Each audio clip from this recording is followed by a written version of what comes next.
Wall Street, IPOs, ceilings, bears and bulls. The stock market has been mostly booming for the past 40 years and is associated with wealth, riches and for many people, mystery. An important indicator of a world economy, when stock markets go up, it is seen to be to the benefit of everybody. But what is it that the stock market does that makes it so important? And is stock market investing just for rich people who know their bank manager, or is it open to everybody? This video will teach you all about the stock market and hopefully get you investing in it too. Let's check it out.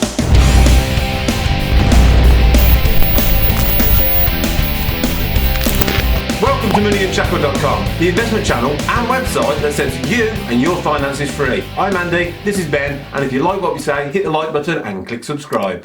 Also, now on Unshackled.com, we are proud to bring you a downloadable 4-step guide to stock market investing. It's totally free to download and tells you everything you need to know to get started investing in stocks and funds. The link to Unshackled.com is in the description below, so be sure to download your free copy. Now, let's get into the video. What is the stock market measuring? To understand what the stock market does, picture a small business. A local coffee shop wanting to expand. The bank won't lend and venture capitalists won't invest. So the coffee shop decides to go to the public. Using an IPO, thousands of people can then buy a share of that business. The coffee shop sells its shares to raise money so it can expand, hopefully to increase profit. More profits leads to more coffee shop branches and more customers served, new products developed and new delights for the public to try. And also the chance to give some cash back to the shareholders. These dividends are not required, but they get people excited about being shareholders in that company. After IPO day, once all the initial shares have been bought, new investors will have to buy those shares second hand from other people who already own them on the stock market. But maybe the new investors think the company is going places, their next Starbucks maybe, and are willing to pay a different price for the shares than the original IPO price. The price that people are willing to pay for these second-hand shares is the share price, and it is a reflection of expectations of future performance, media announcements, past record, and human emotion, perhaps most of all. That's right, to some extent. The stock market is a measure of confidence in the market by investors, the people with money. The share price, therefore, does not necessarily reflect a company's true value, known as intrinsic value. So, that's the stock market. Millions of pieces of digital paper representing parts of companies being traded on a virtual marketplace or exchange, with prices based more on emotion and confidence than on asset values. Stock exchanges. In the world's powerhouse, USA, the New York Stock Exchange was started in 1792 in Wall Street, New York. Think GE and IBM. Meanwhile, Facebook and Apple are both traded on the NASDAQ. Want to know how a whole market is performing? That's where an index comes in. All the share prices in a market are added up and a single number calculated, the index price. The S&P 500 index takes the 500 largest companies from both the New York Stock Exchange and the NASDAQ and calculates a single number to represent the American economy. If number 500 were to fall in market capitalization below number 501, then 501 would be brought in to replace it. In this way, it's almost impossible for an index to fall all the way down to zero, and is one reason why we love investing in index funds and exchange traded funds, also known as ETFs. Many countries have their own stock exchanges that give a read on how their economies are performing. Germany, the UK, Japan, China. It's not just Wall Street. Successful countries all have stock exchanges.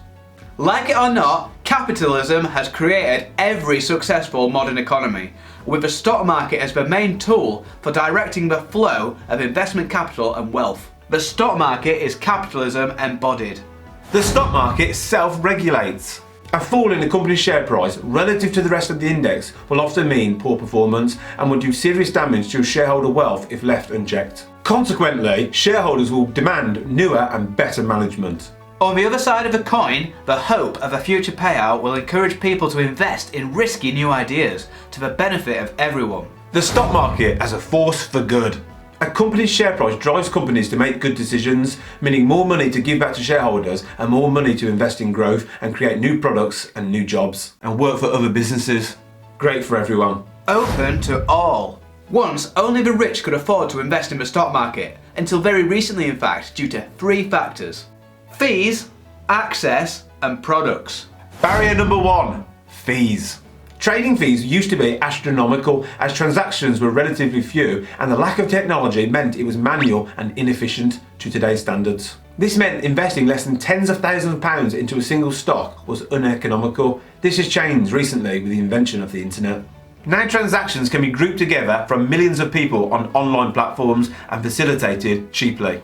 Barrier number 2, access. People used to buy stocks via their high street bank, and a good relationship with your local bank manager was often essential just to get you through the door, unless you were very wealthy. In fact, when I first started looking into investing, I went to my local high street bank and they said that I needed at least £40,000 just to open an account with them. Now, anyone can open an online investment account and access investments from all around the world in one place, on a platform such as AJ Bell or Interactive Investor. Barrier number 3, products. ETFs, index funds and commodity funds are all relatively new products that allow us to invest in the whole world, achieving huge diversification for rock bottom prices. We are very lucky to be living in the era we are. Gone are the days where you can only invest in a handful of companies.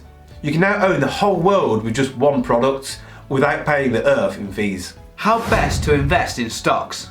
Legendary investor Warren Buffett recommends value investing. That is an analysis of a company or commodity's underlying worth relative to other assets and how that compares to the share price. For those that don't have the time, skill or inclination to do this, just invest in the whole world market using some low cost ETFs that cover multiple indices.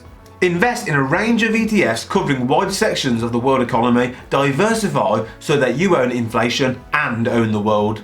Question of the day. Do you think the stock market is as cool as we think it is, or are we just investor nerds? Let us know in the comments below. Thanks for watching! On this channel we talk a lot about personal finance, investing and all things money. And if you want to see more great content, please click the subscribe button below. This is MoneyUnshackled.com. See you next time.